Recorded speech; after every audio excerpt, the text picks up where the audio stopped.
ఈరోజు బైంసా పట్టణంలో ఒకే ఒక మున్సిపాలిటీ ఉంది.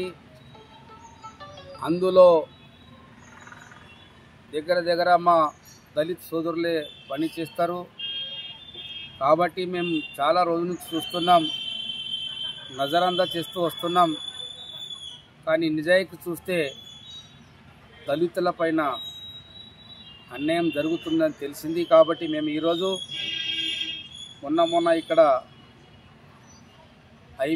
ఐఎస్ ఆఫీసర్గా వచ్చేసిన సబ్ కలెక్టర్ గారికి ఒక మెమోరాండం ఇచ్చి తెలుసుకున్నాం. ఏంటి అంటే మొన్న ఇక్కడ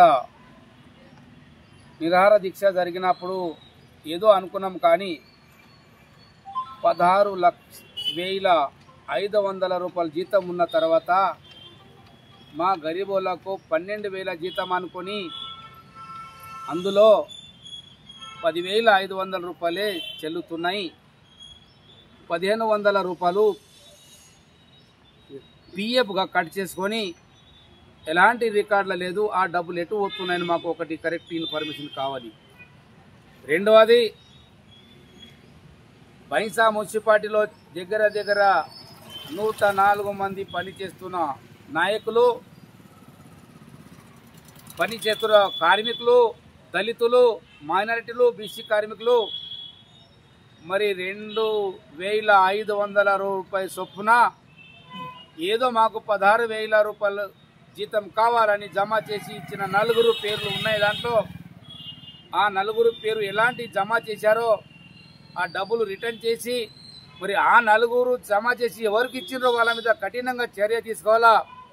ఈ మున్సిపాలిటీ కమిషనర్ గారికి చెప్పేది ఏంటంటే, బైంసా మున్సిపాలిటీలో ఇన్ని గానం అవకతవకలు జరిగినప్పుడు మీరు ఏం చేస్తున్నారని నేను ఒక ప్రశ్న చూస్తున్నాను. ఇంకోటి ఏంటంటే, బైంసా మున్సిపాలిటీలో ఒకసారి అడిగితే 140 మంది పని చేస్తారంటారు, ఒకసారి అడిగితే 104 మంది చేస్తారంటారు.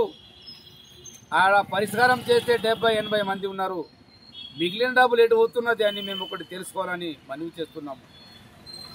సోదరులారా, మా కార్మికులారా, మా గవర్నమెంట్ ఉన్న తర్వాత మేము కన్ను మూసుకొని ఎందుకు ఉన్నామంటే, మా మున్సిపాలిటీ మేమెందుకు బయట తీయాలని ఇన్ని రోజులు కాముసుకుంటుంటే ఎప్పటి వరకు దళితుల పైన అనేది జరుగుతానని ఒక ప్రశ్నిస్తున్నాను నేను. మిత్రులారా, ఒక 100 సంవత్సరాల నుంచి మా మున్సిపాలిటీ సిబ్బంది ఏదో శానిటైజర్ వర్క్ చేసి బతుకుతున్నామంటే కనీసం మనకు వేతనం కూడా ఇవ్వద్దు అని ఈ కమిషనర్ గారికి నేను తెలుపుతున్నాను.